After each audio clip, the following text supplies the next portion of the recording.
Hello students. आज की class का टॉपिक है भारत में व्यवस्थापिका, लेजिस्लेचर इन इंडिया।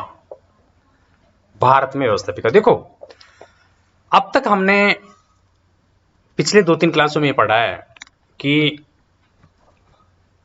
सरकार का स्वरूप क्या होता है, स्ट्रक्चर ऑफ गवर्नमेंट। पहले हमने राज्य का पढ़ा। राज्य के 4 अनिवार्य तत्व होते हैं, उसमें एक पार्ट उसका एक सरकार है, निश्चित भूभाग है, जनसंख्या है, संप्रभुता है, और अगला सरकार। फिर सरकार के हमने पढ़े 3 पार्ट। सरकार के द्वारा किए जाने वाले कार्यों के आधार पर सरकार के 3 अंग होते हैं, कार्यपालिका, व्यवस्थापिका और न्यायपालिका।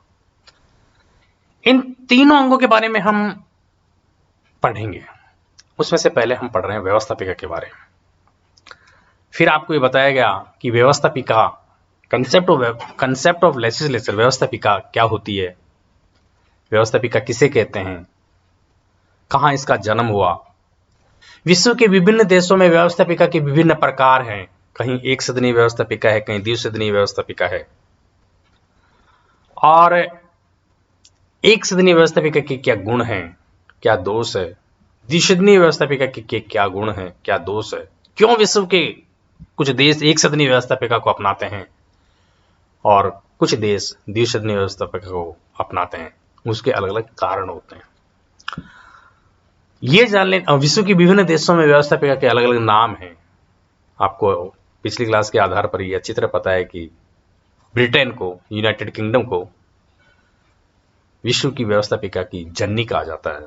विश्व में जितनी भी संसदों की जननी कहा जाता है। ये जान लेने के बाद एकल व्यवस्थापिका, द्विसदनीय व्यवस्थापिका गुण और दोष आपको चित्र बता दिए गए हैं। एक सदनीय व्यवस्थापिका किन के लिए उपयुक्त है। एक सदनीय व्यवस्थापिका में खर्चा कम होता है, अपव्यय कम होता है और गतिरोध की संभावना नहीं रहती, जो बातें आपको पिछले उसमें क्लास में बताई गई थी, है ना। और द्विसदनीय व्यवस्थापिका के भी अपने गुण और दोष है। उसमें आपको इतना सा ध्यान रखना है कि एक सदनीय व्यवस्थापिका के गुण जो हैं वो द्विसदनीय व्यवस्थापिका के दोष हैं, और एक सदनीय व्यवस्थापिका के जो दोष है वो द्विसदनीय व्यवस्थापिका के गुण है। इतना कुछ जान लेने के बाद हम आगे पढ़ेंगे व्यवस्थापिका का रोल एंड फंक्शंस। व्यवस्थापिका के क्या प्रमुख कार्य हैं या उनकी क्या भूमिका है, वो हम स्पेशल रूप से भारत के संदर्भ में पढ़ेंगे। लेकिन भारत के साथ साथ विश्व के अन्य देशों में व्यवस्थापिका की क्या रोल और भूमिका, ये उसमें ध्यान में रखेंगे। फिर अब हम आएंगे रोल एंड फंक्शंस पढ़ने के बाद कि व्यवस्थापिका की जो भूमिका है उसमें पराभव हो रहा है, उसका हांस हो रहा है, उसमें कमी आ रही है, उसके क्या रीजंस। लेकिन उन कंसेप्ट्स पर जाने से पहले, उन एस्पेक्ट्स पर जाने से पहले हमें यह जानना जरूरी है कि भारत में व्यवस्थापिका का क्या स्वरूप है। जनरली एक पॉलिटिकल साइंस, पब्लिक एडमिनिस्ट्रेशन के स्टूडेंट्स से यह अपेक्षा की जाती है कि वो भारत में व्यवस्थापिका के संबंध में डिटेल से पढ़े। भारतीय संविधान जब आप पढ़ोगे तो उसमें आपकी व्यवस्थापिका से रिलेटेड सारे बातें अनुच्छेदों में, विभिन्न अनुच्छेदों में लिखी हुई है। ये न केवल इस टॉपिक के लिए कि भारत में व्यवस्थापिका या व्यवस्थापिका सरकार का जो टॉपिक है उसी के लिए इंपॉर्टेंट है, बल्कि ये भारत में व्यवस्थापिका वाला जो टॉपिक है, थोड़ा मैं आपको यहाँ शॉर्ट में बताऊंगा। ये जो बातें हैं ये आपको कि कोई सी भी कॉम्पिटिटिव एग्जाम आप देंगे, कोई सी भी प्रतियोगिता परीक्षा देंगे तो उसमें एक जनरल नॉलेज का पार्ट भी बनता है। और एक एजुकेटेड पर्सन से, शिक्षित व्यक्ति से आशा की जाती है कि वो ये जाने कि भारत में व्यवस्थापिका का स्वरूप क्या है, कैसी है, कितनी प्रकार की होती है व्यवस्थापिका, कौन कौन से उसके सदन होते हैं, उन सदनों का क्या रोल रहता है, उन सदनों का गठन कैसे होता है, ये सारी बातें आपको जानना जरूरी है। तो इस टॉपिक का नाम है भारत में व्यवस्थापिका। ये जान लेने के बाद हम इसके कार्य और भूमिकाओं को अच्छी तरह जान पाएंगे। देखो ये है इस स्लाइड में भारत में व्यवस्थापिका। संसद एवं राज्यों में विधानमंडल होए लिखा होते हैं। भारत में क्योंकि संघात्मक शासन व्यवस्था है, अच्छी तरह पता है आपको, भारत में संघात्मक शासन व्यवस्था है, यूनियन गवर्नमेंट, फेडरल गवर्नमेंट है भारत में। संघात्मक शासन व्यवस्था का मतलब है कि शासन की शक्तियां भारतीय संविधान के द्वारा 3 शेड्यूल्स में विभक्त की गई है: संघ सूची, राज्य सूची एवं समवर्ती सूची। संघीय सूची के विषयों पर शासन करने का अधिकार संघीय सरकार को है, भारत सरकार को है। राज्य सूची के विषयों पर शासन करने का अधिकार राज्य सरकारों को है। और समवर्ती सूची में वे सूचियां हैं, वे लिस्ट हैं जो दोनों से रिलेटेड है। इसमें चौथा पार्ट, एक ऐसा भी कह सकते हैं रेजिडुलरी पावर्स, अवशिष्ट शक्तियां, वो शक्तियां जो इन तीनों लिस्ट में लिखने से रह गई है या नई क्रिएट हो गई है, तो वो शक्तियां यहां जनरली भारत सरकार में या संघीय सूची के समान मानी जाती है। मेरा आपको यहां ये बताना है कि संघीय सूची के विषयों पर शासन करने वाली संघीय सरकार या केंद्र सरकार की व्यवस्थापिका पार्लियामेंट होती है, संसद जिसको हम बोलते हैं। उसी प्रकार हर राज्य में भी राज्य सूची के विषयों पर जो शासन कार्य करते हैं वो राज्य सरकार होती है, और उस राज्य सरकार के लिए एक व्यवस्थापिका होती है जिसको हम विधानमंडल बोलते हैं। अब आपको यहां पर यह जानना है, पार्लियामेंट आपने देख लिया, राज्यों में विधानमंडल होते हैं। दोबारा बता दो, राज्य विधानमंडल कुछ राज्यों में 2 सदन है इंडिया में, और ज्यादातर राज्यों में एक ही सदन है जिसको हम बोलते हैं विधानसभा, लेजिस्लेटिव असेंबली। और दूसरा सदन अगर है किसी राज्य में, जैसे पंजाब में है, उत्तर प्रदेश में है, महाराष्ट्र में है, कर्नाटका में है, बिहार में है, तो उसको हम बोलेंगे, दूसरे सदन को, विधानसभा तो हर स्टेट में होगी, उसको हम बोलते हैं council of states, sorry legislative council, legislative council, Vidhan Parishad. तो यहां पर यह निकल कर आता है कि राज्यों में, भारत में ज्यादातर राज्यों में एक सदनीय व्यवस्थापिका है, कुछ राज्यों में द्विसदनीय व्यवस्थापिका है। संविधान में द्विसदनीय व्यवस्थापिका, राज्यों में जो द्विसदनीय व्यवस्थापिका है उसमें निर्वाचन की पद्धति भी लिखी हुई है, कुछ मनोनीत होते हैं, जैसे भी एक प्रोसेस है उसका, तो वो आपको जानना है। जैसे राजस्थान के संदर्भ में चर्चा करें तो हमारी राजस्थान विधानसभा ने एक पहले पिछले दिनों केंद्र सरकार के पास भेजा था कि हम यहाँ द्वितीय सदन का गठन करना चाहते हैं, उसका एक प्रोसेस है कि द्वितीय सदन कैसे बनेगा। तो आपको ये जान लेने है, सबसे पहले हम केंद्रीय व्यवस्थापिका जो है संसद, उसके बारे में पढ़ेंगे, उसके बारे में जानेंगे। ये इंडियन पार्लियामेंट जिसको हम यूज में लेते हैं, सब जानते हैं उसका गठन कैसे होता है। पार्लियामेंट में 2 सदन होते हैं। देखो पार्लियामेंट के 2 सदन होते हैं, और पार्लियामेंट के ऑर्गन 3 होते हैं, अंग 3 होते हैं। सदन 2, पार्लियामेंट, संसद। संसद अगर नाम आपने सुना, पार्लियामेंट बोला, तो उसके 3 अंग होंगे, भारत के राष्ट्रपति, लोकसभा और राज्यसभा, 3 अंग होंगे। भारतीय संसद के कितने सदन होते हैं? 2, लोकसभा और राज्यसभा। लोकसभा निम्न सदन, प्रत्यक्ष निर्वाचन पद्धति द्वारा जिस सदन का चुनाव देश की जनता वैश्विक मताधिकार के आधार पर करती है वो है लोकसभा, और राज्यसभा उस सदन है इसमें अप्रत्यक्ष निर्वाचन पद्धति द्वारा चुनाव होता है। अब यहां पर क्वेश्चन ये है, आपको ये पता होना चाहिए कि लोकसभा और राज्यसभा 2 सदन है भारत के संसद के, और इसका तीसरा अंग राष्ट्रपति है। कहने का मतलब है कि जो कानून बनाने की शक्ति है, व्यवस्थापन की शक्ति है भारत में, वो इन 3 अंगों को मिली हुई है, राष्ट्रपति, लोकसभा और राज्यसभा। संसद द्वारा कोई कानून पारित किया जाता है, जब तक भारत के राष्ट्रपति के हस्ताक्षर नहीं हो जाते हैं वो अधिनियम नहीं बनता है। अर्थात तीनों मिलकर विधान बनाते हैं, लेजिस्लेशन बनाते हैं। तो भारत का राष्ट्रपति, आप बीए पार्ट फर्स्ट में पब्लिक एडमिनिस्ट्रेशन के स्टूडेंट पढ़ लेते हैं, इंडियन प्रेसिडेंट का इलेक्शन कैसे होता है, क्या उसके कार्य शक्तियां हैं। राष्ट्रपति पढ़ लेने के बाद अब 2 सदन हो रहे, लोकसभा और राज्यसभा, ये आपको जानना जरूरी है। इस बारे में मैं आपको कहूंगा, तीनों अंग अंतर संबंधित होते हैं, आपस में इंटर रिलेटेड होते हैं, सेपरेट नहीं होते, तीनों मिलकर विधान बनाने का कार्य करते हैं। एक प्रोसेस है उसका, उसको फॉलो करते हैं। तो आपको यहां पर यह समझ में आ गया कि भारत के राष्ट्रपति, लोकसभा और राज्यसभा तीनों मिलकर, 3 अंग मिलकर पार्लियामेंट बनता है। राज्यसभा जो है वो काउंसिल ऑफ स्टेट्स है, इंग्लिश में बोल सकते हैं हम उसको, उच्च सदन है, लोकसभा निम्न सदन है, और दूसरा सदन राष्ट्रपति है। राष्ट्रपति का निर्वाचन तो आपको पता है ही कैसे होता है। प्रत्यक्ष निर्वाचन पद्धति से राष्ट्रपति का निर्वाचन नहीं होता है। राष्ट्रपति का निर्वाचन अप्रत्यक्ष निर्वाचन पद्धति से होता है। संसद अर्थात लोकसभा एवं राज्यसभा के निर्वाचित सदस्य, हम राज्यों की विधानसभाओं के निर्वाचित सदस्य भारत के राष्ट्रपति के निर्वाचन में भाग लेते हैं, ये आपको इतना सा पता है। वो लोग चुनते हैं इसको, भारत के राष्ट्रपति को। तो भारत के राष्ट्रपति खुद अप्रत्यक्ष निर्वाचन पद्धति द्वारा चुना होता है। देश की जनता का हर वोटर भारत के राष्ट्रपति को नहीं चुनता, वो प्रत्यक्ष निर्वाचन द्वारा चुन के नहीं आते भारत के राष्ट्रपति, क्योंकि वो नाम मात्र की कार्यपालिका है। वास्तविक कार्यपालिका तो प्रधानमंत्री, उसके मंत्रिपरिषद होती है। तो भारत का जो राष्ट्रपति है वो एक उसकी निर्वाचन की पद्धति है, जिसको हम कई बार हम पिछली क्लास में स्पष्ट क्लियर कर चुके हैं। आनुपातिक प्रतिनिधित्व पद्धति के अनुसार एकल संक्रमणीय मत द्वारा भारत के राष्ट्रपति का चुनाव होता है। आनुपातिक प्रतिनिधित्व प्रणाली के एकल संक्रमणीय मत, इसको इंग्लिश में बोलूंगा मैं इसको, the system of proportional representation, the system of proportional representation bye या by means of the single transferable vote, the system of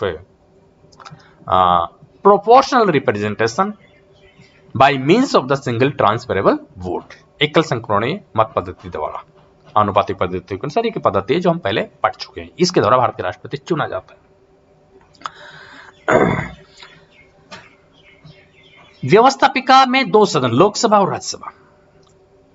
Lok Sabha के सदस्यों का चुनाव देश की जनता के द्वारा किया जाता है प्रत्यक्ष निर्वाचन पद्धति से। प्रत्यक्ष निर्वाचन पद्धति का मतलब यह है कि ये जो तीनों अंग जो मिलकर विधान या व्यवस्थापिका बनाते हैं, उसमें लोकसभा के सदस्य देश की जनता द्वारा देश को विभिन्न प्रादेशिक निर्वाचन क्षेत्रों में बांट दिया गया है। लोकसभा क्षेत्रों में, जैसे राजस्थान के संदर्भ में हम चर्चा करें तो राजस्थान में 25 लोकसभा क्षेत्र है, अलग अलग स्टेट में अलग अलग है। सबसे ज्यादा यूपी में होते हैं और 80 के आसपास यूपी में है। अलग अलग स्टेट में उसकी जनसंख्या के अनुसार अलग अलग प्रादेशिक निर्वाचन क्षेत्र है। जैसे राजस्थान के संदर्भ में मैंने बताया आपको 25 है। 25 में भी जयपुर में के 2 लोकसभा क्षेत्र, अगर जयपुर के संदर्भ में बात करें, जयपुर शहर या जयपुर के और एक जयपुर ग्रामीण। इन प्रादेशिक निर्वाचन क्षेत्रों को इस रूप में बांटा जाता है कि करीब करीब जनसंख्या का इस समान प्रतिनिधित्व करे। एक या दो जिले का जनरली जिला उसका नाम रखा जाता है प्रादेशिक निर्वाचन क्षेत्र का, जैसे दौसा लोकसभा क्षेत्र। लेकिन जरूरी नहीं है कि उसमें केवल दौसा का जो जियोग्राफिकल एरिया वही आए। जनसंख्या कम पड़ रही है तो नियर बाई जो भी जिला है उसकी कुछ तहसील है, उसका कुछ पार्ट उसमें जोड़ देते हैं। जैसे दौसा में जयपुर की 2 तहसीलें जुड़ी हुई है, 2 उपखंड जुड़े हुए हैं, चाकसू और बस्सी। अलवर का भी एक जुड़ा हुआ है, थानागाजी। इन और दौसा के खुद के एरिया, ये मिलकर दौसा लोकसभा क्षेत्र है। टोंक और सवाई माधोपुर देखेंगे तो टोंक और सवाई माधोपुर 2 अलग अलग जिले हैं, उनको एक लोकसभा क्षेत्र में बांटा गया है। इस प्रकार एक प्रादेशिक निर्वाचन क्षेत्र बना देते हैं और उस प्रादेशिक निर्वाचन क्षेत्र के जो वोटर होते हैं वो अपना प्रतिनिधि चुनते हैं 5 साल के लिए लोकसभा के लिए। जिस की आयु 18 वर्ष हो गई और जिसका मतदाता सूची में नाम है वो वोट देने का राइट रखते हैं और वो अपना एक प्रतिनिधि चुनते हैं। लोकसभा सदस्य बनने के लिए वो आयु जो मेंबर है जो लोकसभा का कंटेस्ट होना चाहता है वो आपको अच्छी तरह पता है कि उसका आयु 25 वर्ष होनी चाहिए, दिवालिया नहीं होना चाहिए, पागल नहीं होना चाहिए, दुराचारी भ्रष्टाचार का एक वो है उसकी क्वालिफिकेशन है कि वो नहीं होना चाहिए।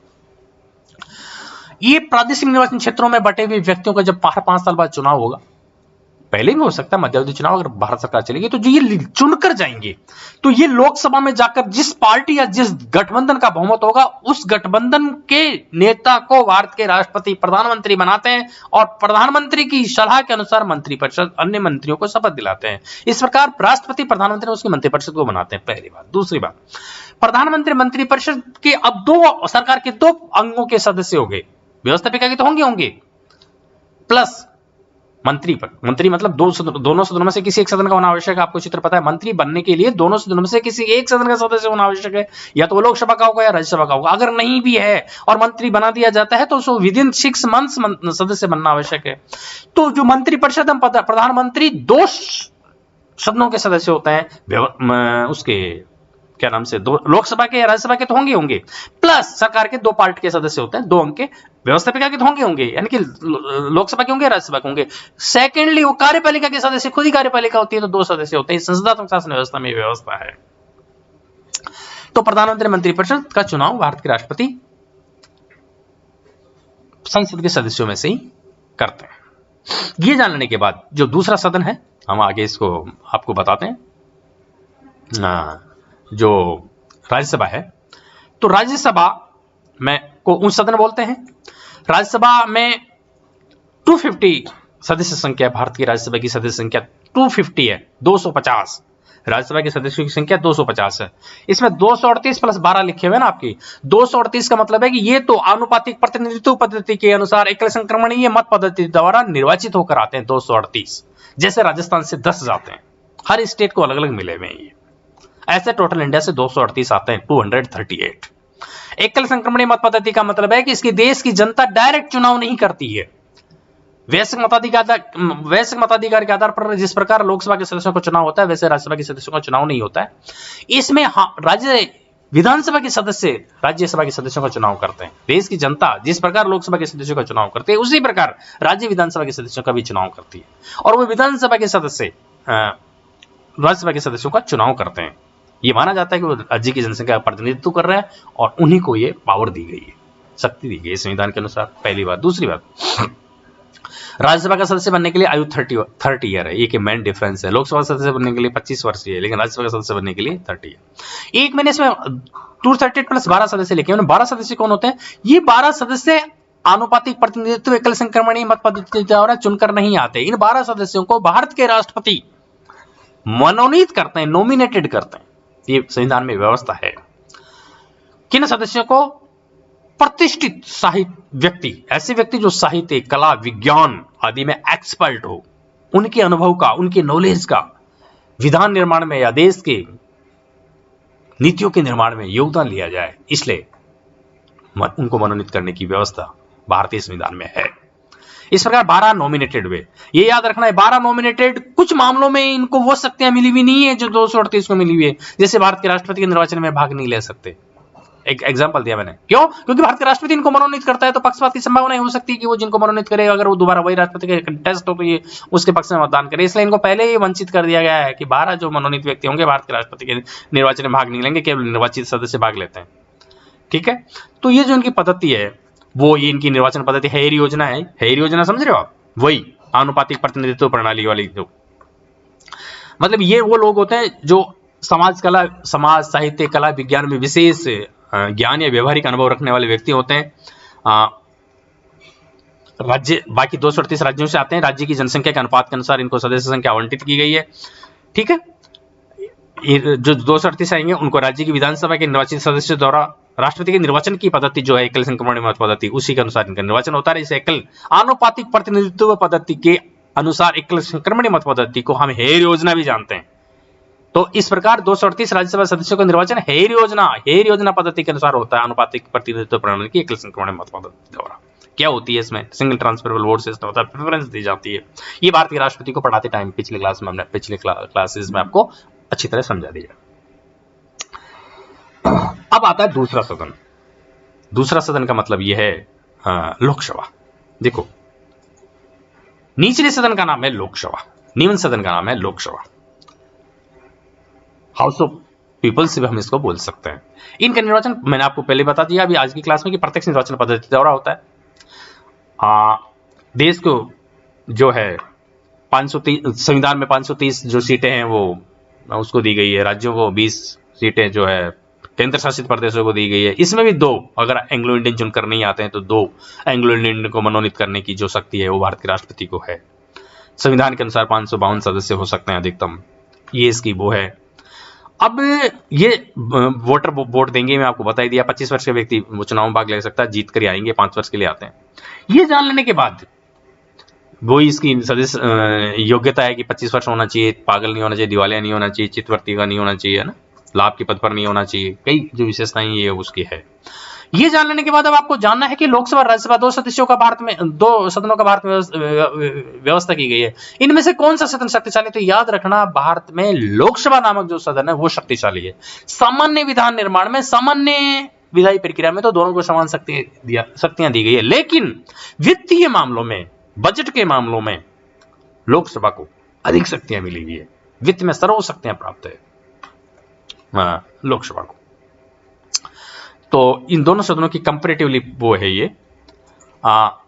इसी प्रकार मैंने आपको राज्यों का भी बता दिया, राज्यों में विधानमंडल होंगे, एक विधानसभा होगी, है ना, जनरली, और कुछ राज्यों में द्विसदनीय व्यवस्थापिका है, विधानसभा एवं विधान परिषद।